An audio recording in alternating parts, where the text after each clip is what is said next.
Welcome everybody, welcome to Homestead Heart, and today is an awesome day for a garden tour. The rain just stopped moments ago. It's not hot out here. I mean, it's absolutely a beautiful day. The other day when I tried to do a garden tour, it was so hot. The camera would not stay on longer than 2 or 3 minutes. It kept shutting down. So I said, you know what, this is going to have to wait. But we're going to do a garden tour today. But I was inside feeding our meat birds. Y'all, they are 5 months old now. 5 months old. I know. I should have harvested them, but we're just letting them grow and letting them grow. But really, it's time to harvest them. They are 5 months old and they are fairly large, and I'm actually just in there finished feeding them. So before we do the garden tour, let's look at our Cornish cross. Let's look at how big they are. Let's look at them at 5 months old. Really? Really?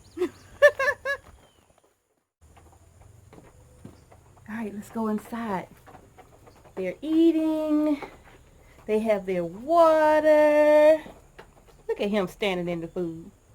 Do y'all see how big our Cornish cross are? Just look at the size of these birds. Are huge. They are huge. And I'm telling y'all, look at them. No problems. Look at them. Look at them. Just look at these babies. 5 months old and still growing. What's wrong with you right there? Why are you doing all of that? What's the matter, baby? Look at them, y'all. Look at our rooster. Look at how huge. I mean, he's huge. He's huge. But all of them are. Now, remember I told y'all they like to get up and roost and stuff. They don't sleep on the ground. They will get up here at night. As you can see, this is where they all jump up at night and sleep. And during the day, let me show y'all this. Excuse me, y'all. Excuse me. Excuse me. During the day, they get up here. They get up here, and I be trying to get a shot of them up here, but when they see anybody coming, they jump down because they immediately think, you know, oh, we gonna eat. But look, this is like 2+ feet off the ground, and they jump up here, and this is where they'll sit sometimes during the day. So look at them. Yeah, they are not too big and too heavy to jump, to move around. No, they do it all. They do it all. So, just wanted to show you Cornish cross, 5 months old. They are still going strong and doing well. I am so excited. I'm so excited. Y'all can eat too, though. Y'all don't be playing when it comes to this food. All right, so I'm going to get the other birds fed so we can do the garden tour. Let's get them taken care of. So y'all can see the birds, the Cornish cross, 5 months old. Today is August 3rd. Yeah, so they're doing good. Well, good morning to y'all. I think I'm going to go over and feed Tux them first. Y'all saw the snake video the other day? Hen house drama? I'm telling you. I think it's 2 of them. Because they always run in pairs. But I'm going to tell you this. Many of you said that it would be back.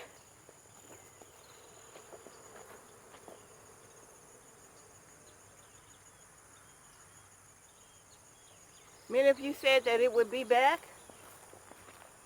It came back. Mr. Homestead Heart was home. He won't be back no more. Hey, Tux. All right, so now we're going to go over here and take care of these birds and do the garden tour at the same time. I just love the man of my homestead. Yes, I do.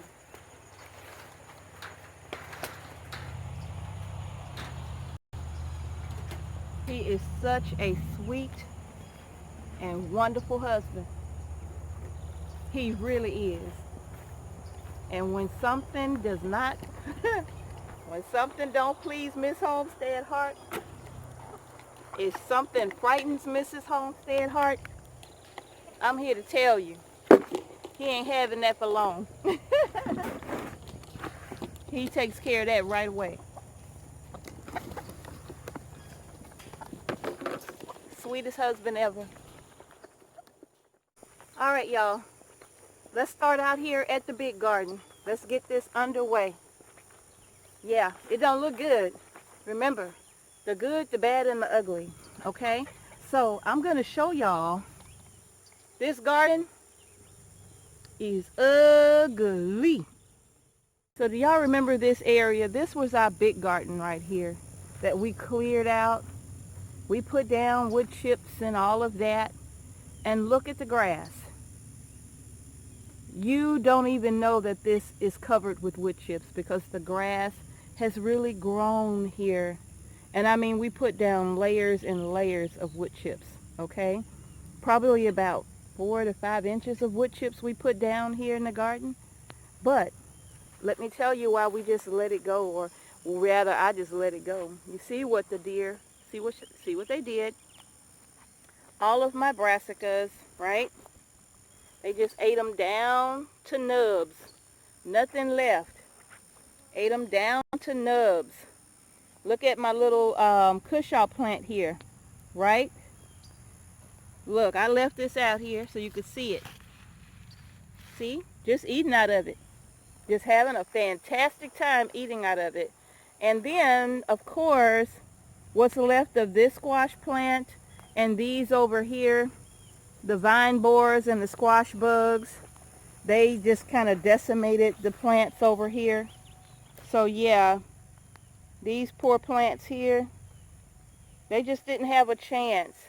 And I know y'all are probably wondering, like, okay, I can't really tell the difference between the plants and the grass, but there were a lot of plants up in here. In fact, here are the remnants of some of the pumpkin that was growing out here.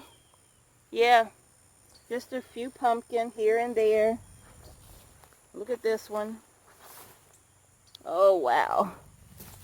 I'm going to go ahead and pull this off. Oh. So I went ahead and pulled that one off the vine. There's one in here that is just been bitten out of and it's no good. Okay, so over here there are tomatoes that every chance that the deer get, if they knock a cage over, I mean, they were like smart. Knock a cage over and then eat the tomato plants. So this is one of my tomato plants that, one of my paste tomatoes.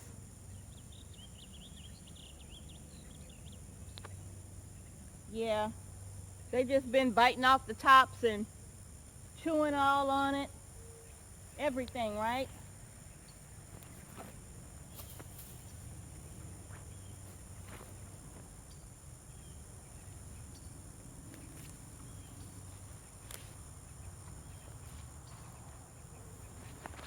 Had one little spaghetti squash out here. You could see the bug eating that up. So I'm going to give this and the bug to the chickens. The rest of these plants have been eaten completely by the deer.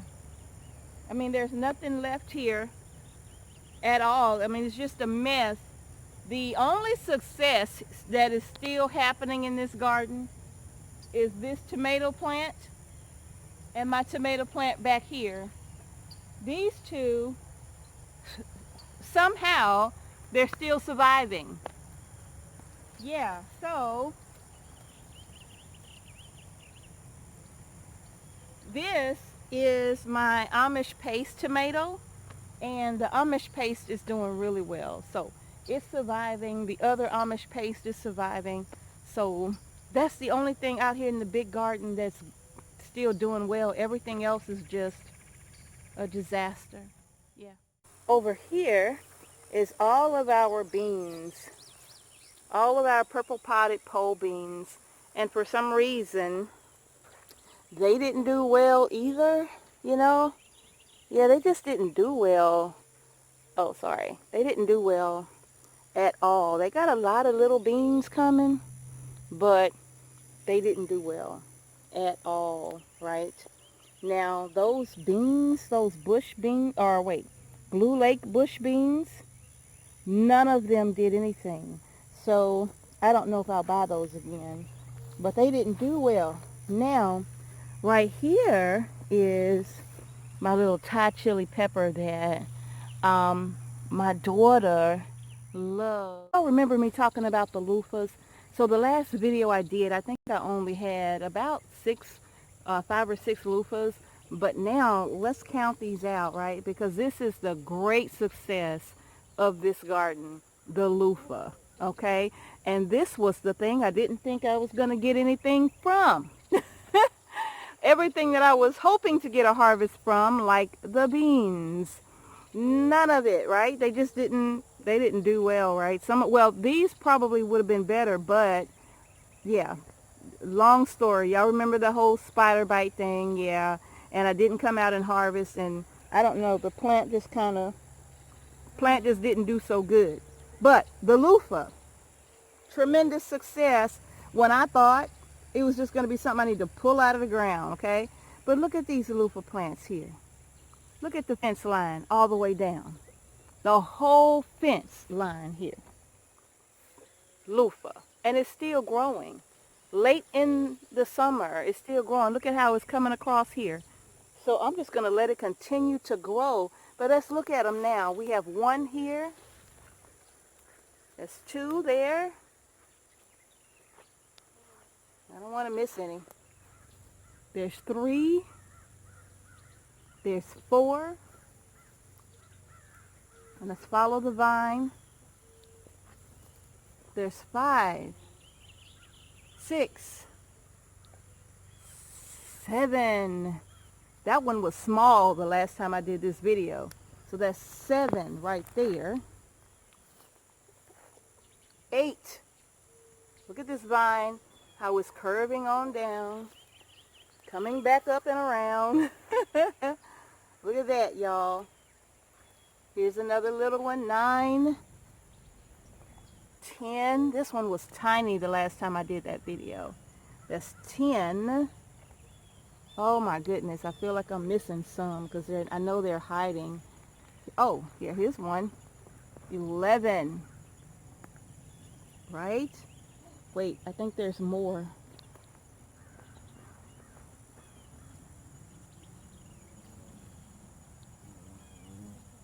Okay. Whoops. 11, 12, 13, 14, loofah so far. Yeah, 14 so far. And I know I'm probably missing some. I know I'm missing more, but that's the biggest success in this garden, the loofah. Everything else, we got a few melon, no beans. Remember we had some squash over here. We got a few squash, but the vine borers decimated the squash plant. The Japanese beetles, everything just kind of, they did a number, right? Yeah. Let's move on. Okra's doing great, right? We talked about staying on top of harvesting okra. And so I harvested a few small pods about 2 days ago. It's time to harvest some more today. So I'll be out here harvesting the okra that needs to be harvested. But the okra is looking pretty good. I'm actually happy with the okra. Now the other beds that are down here, we've kind of cleared a lot of those out to pull all that stuff out because it wasn't doing anything anyway. Remember, we had the surprise garden harvest with the carrots, right? So we pulled all of the rest of these things out, and the only thing we really have left on this row are tomatoes.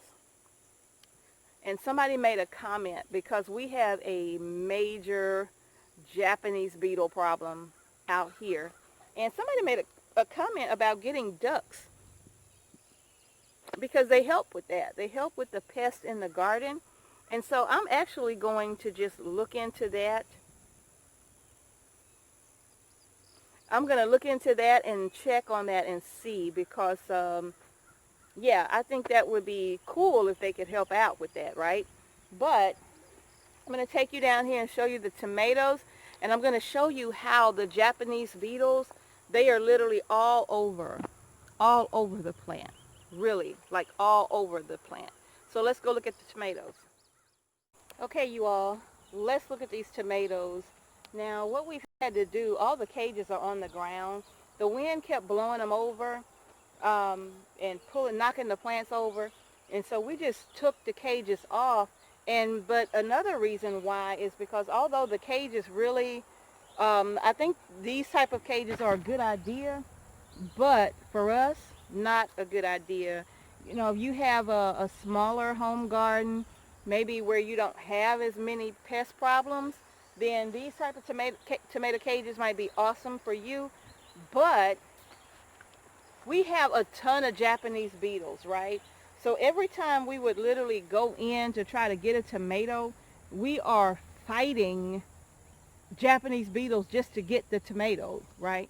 But what we have done was taken them off, and I'm going to show you one of them still has the cage around it. Mr. Homestead Heart is taking the cages off now, but I'm going to show you one that has beetles all in it. I mean, they just fly out from everywhere, and they have done a terrible number on our tomatoes because by the cage enclosing the actual plant, they were able to kind of get in and hide all up in there, you know. So this is not going to be for us. What we're going to do, Mr. Homestead Heart wants to just, you know, make one long fence line, and we will tie the tomatoes to that fence as they grow for the next season. So we're going to go with his idea because I think his idea is much better than my idea of having these type of cages out here. So I'm going to show you this tomato plant that has all of these beetles like everywhere. So y'all come on, let's go look. Look at this, you all. You see them there? Look at them flying. They just everywhere. They are, and look at the damage. Look at the damage that they have caused to our tomatoes, right? Just look at what they have done to the tomato. They get in there and they just decimate this plant. And we're going to take these tomatoes off of here. We're not going to give them a chance to get those. But look, let me show you. Look at there. And they are always all up through here. And look at the eggs right here. Look at these eggs right here from, can y'all, wait a minute, let me see. From these squash bugs. See? And the beetles are coming back. I mean, you know, when you hit the cage, they like to run away, but they come back. So Mr. Homestead Heart, he's going through right now, taking the cages off. Where's that other tomato? Let me show y'all this one. Look at this beautiful tomato that I thought we was getting ready to pick right here. And look at that. They have just hollowed that one just completely out. So Mr. Homestead Heart, he's doing a fantastic job. He's taking those the weeds that are kind of growing up along the side of the cage, but he's taking the cages off for us so that we can get in here and try to salvage what's left of the tomatoes for the season. Look at these. See how they done came back since I left the cage alone? Look. Just look. Just look at that. All over the place, right? Look at all of these little squash bug eggs just on the leaves. So look at this. See? They're just everywhere, and they have really done a job on our tomato cages. So yeah, he's gonna finish getting those off, and yeah, he's doing a great job. All right, y'all. So now we're over here by the pepper plants, and for some reason, these peppers didn't really do so great. You know, the grass, as you can see, is growing up through the wood chips in the bed, and so we're gonna have to weed this out, get it taken care of. But look, the only pepper I got from this one, wow, this one little pepper here, that one little red bell, is all I got from that plant. That's it. And the rest of them didn't produce any. You look at this. I mean, we have these trying, but I don't think it's going to do anything now. Look at this. I was surprised to see this. Remember how excited I was about growing that lemon spice jalapeno? Well, I have one on that plant. So that is surprising. Now, right here, look at this little pepper plant with these itty bitty peppers on it, right? And here's another little bitty pepper plant with some itty bitty lemon spice jalapeno peppers on them. But nothing really to write home about, okay? Nothing to write home about. Here's another one, a little bitty pepper plant. So these beds right here didn't do good at all.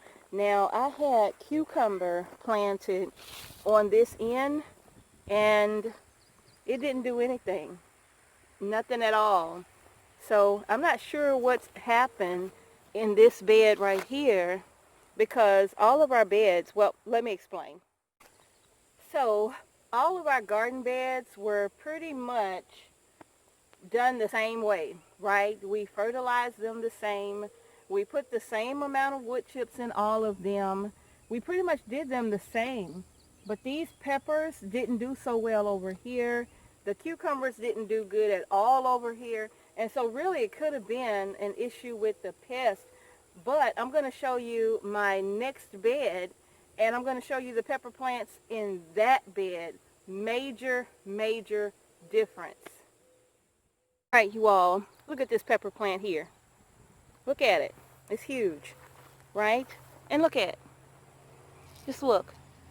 Full of peppers. Peppers everywhere. Look at there. Peppers everywhere. And they still growing. They still coming and growing. I got peppers all through there. So look at this itty bitty one right here. From these itty bitty ones right here to, I got some in here that are so big. Look at that one. Let's look at that. Big peppers, right? Let me show you these pepper plants right here. Look at this. Look at this one. It's smaller, but it's full of peppers that I need to harvest. Full of peppers. Look at this one. Full of peppers that needs to be harvested. So is that one. Now, this one right here is my bell pepper right here. I thought this was another jalapeno, but it's not. It's bell pepper. And it has several bell peppers. It has several bell peppers on it. So, surprisingly enough. And that one over there has a couple of bell pepper on it.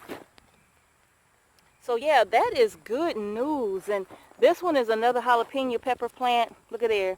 Still producing peppers. Still got peppers all over. So, I'm going to have a lot of jalapenos out here. Now, look at this plant. Look at my bell pepper here. Can y'all see that down in there? Look at that. Isn't that beautiful? And look at this one under here. I'm letting it stay on the plant until it turns yellow. So yeah, isn't that absolutely beautiful? So night and day difference between the peppers in this bed, look at there, and the peppers in the other bed. What's the difference? I don't really know. But this bed is doing well. Remember this? But I planted some sage, right? I lost a lot of my sage plants.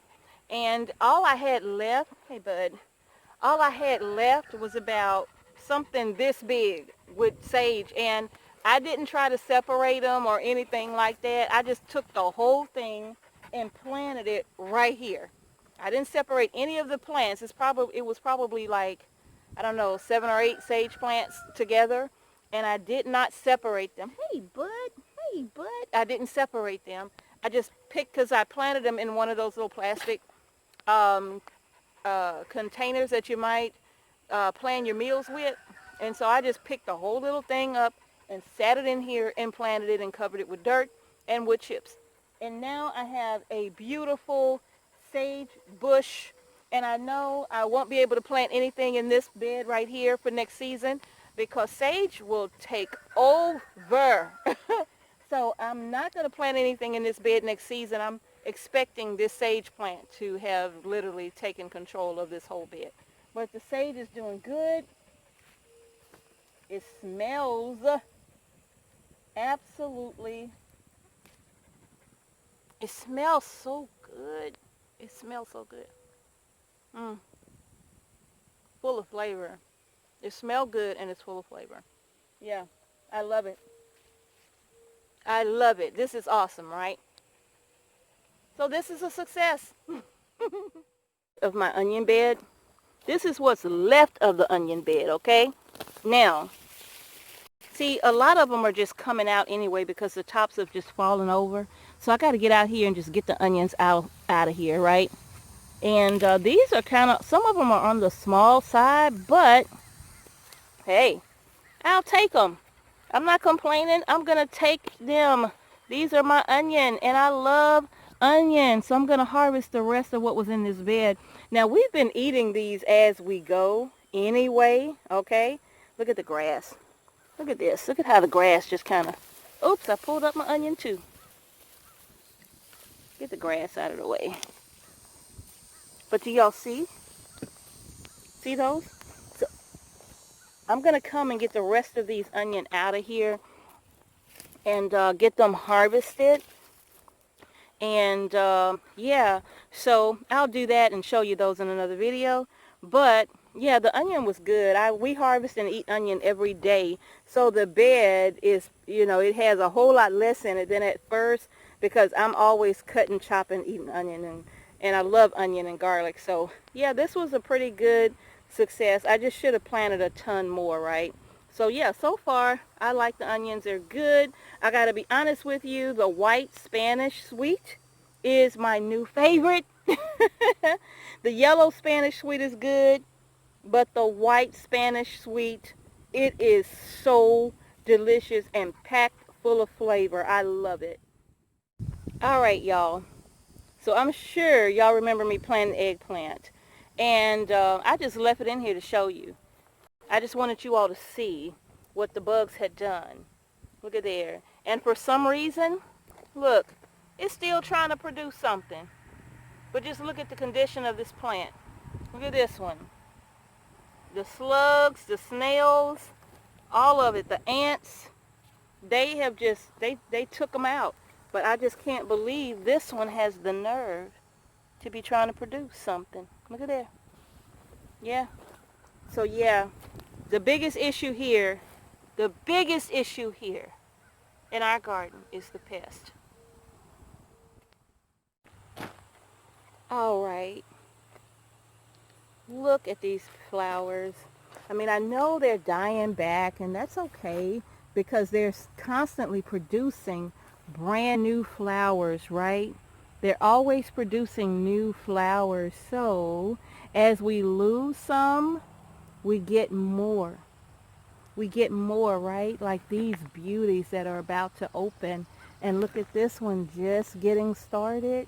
So yeah, I mean, I love the zinnia. I love the complete life cycle of this zinnia. It looks like this when it starts, and it starts going ugly.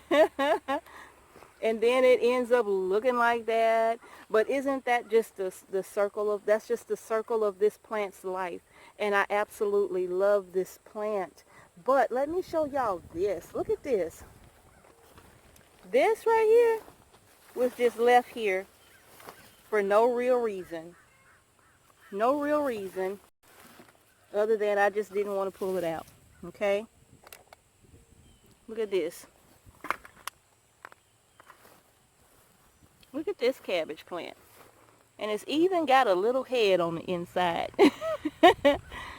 And so it was still trying. It was still fighting to survive, even after a lot of the leaves had been peeled off and the bugs were eating at it. This one too. This one too. So it wanted to stay and fight, and so I let it. And so it's still here. I mean, I'm not going to eat it, but it's still here trying.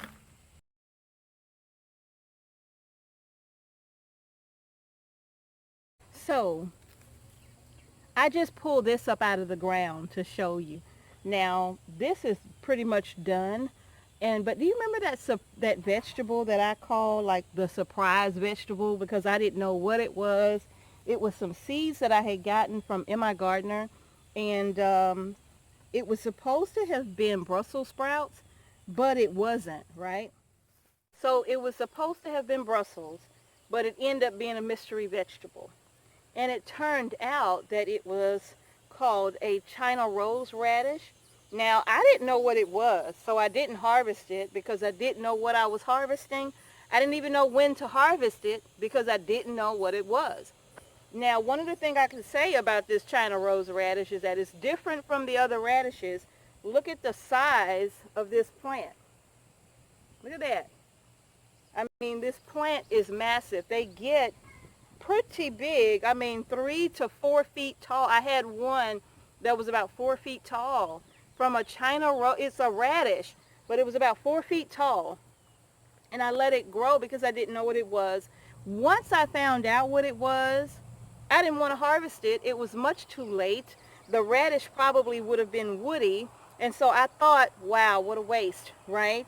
I planted something that I didn't. I love Brussels sprouts. So I didn't get any Brussels sprouts from the, I think it was Long Island Brussels or something. I didn't get any Brussels sprouts.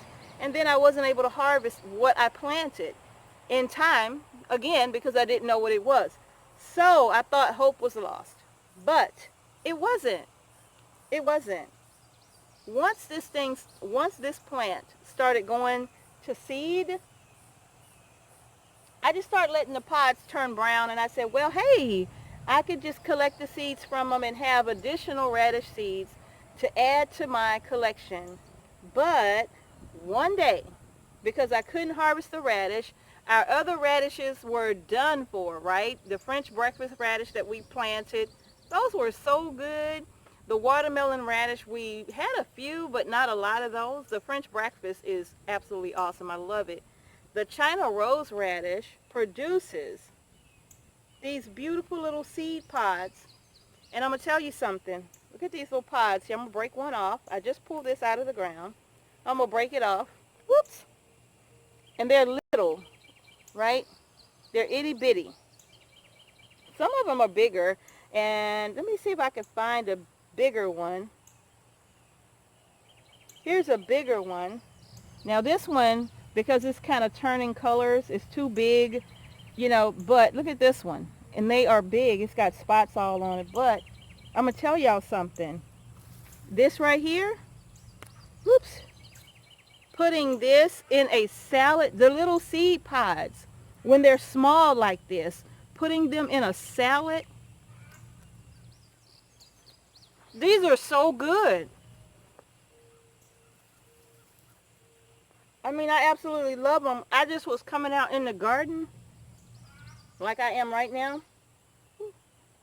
Just coming out in the garden, and I would just pick them while I was out here and just eat them because they are so good. So and they hot, they spicy. So if you like spice, these would be great. The pods would be great in your salad. Next season, the plan. Look at all these pods that have turned brown. You see all those seed pods that have turned brown? See, those are full of seeds. Yeah, look at there. Full of seeds, right? But it's the little green ones that that we like to eat in our salad. What we're going to do next season with this China rose radish, we're going to plant some seeds and we're going to harvest the radish early because I want to taste the full flavor of the radish itself. And some of the radish, one sec. So I was trying to find the radish plant, but it's gone. That the radish was like this big. It was huge. But these are still big for a radish plant. This is another one, right? And they do have some of, now this is another plant, but they do have some of the most beautiful flowers. And that was another reason why I just kind of let them stay, because the flowers were so beautiful that they were attracting pollinators. So the flowers were so beautiful that they were attracting pollinators to the garden. And when I saw the flowers, I said, oh, so these are going to stay just for the flowers. And then lo and behold, we started getting seed pods. I'm like, oh, great, I could save seed. Not long after that, I tasted one of the little seed pods. Absolutely delicious. So when we would make our salads, we would come out and I would harvest about, I don't know, 20 or 30 of those little seed pods because they grow so fast. I would harvest about 20 or 30 of them, and then I would just sprinkle them over our salads to go with our dinner. And they were crunchy, they were spicy, and then they had that radish flavor. Perfect for the salad. Perfect. So next season, our plan is to grow the China rose radish, to harvest some of the radish before they get too big, and others we're just going to leave to produce these beautiful flowers, go to seed, and eat the seed pods along the way. Yeah, that's the plan. So that's going to do it for the good, bad, and ugly garden tour here at Homestead Heart. Mr. Homestead Heart has a lot of our cages stacked up here. Yeah, because yeah, we're just going to unroll these and make one long trellis type of a fence for our tomatoes and anything else that we're growing. I think his idea is better than this for our homestead. You have to find what works for you on your homestead, because these may work perfect for you, but for us, no. We have a lot of other variables to consider when it comes to what we use to trellis or stake our tomatoes and other vegetables with as well. So that's going to do it, you all. As promised, I shared the good, the bad, and the ugly. So if you haven't done so, give the video a thumbs up. Please don't forget to subscribe to our channel and also hit the notification bell. That way you don't miss a single video that we upload to our channel. So thank you all so much for watching Homestead Heart. Peace and blessings to each and every one of you, and we'll see you in the next video.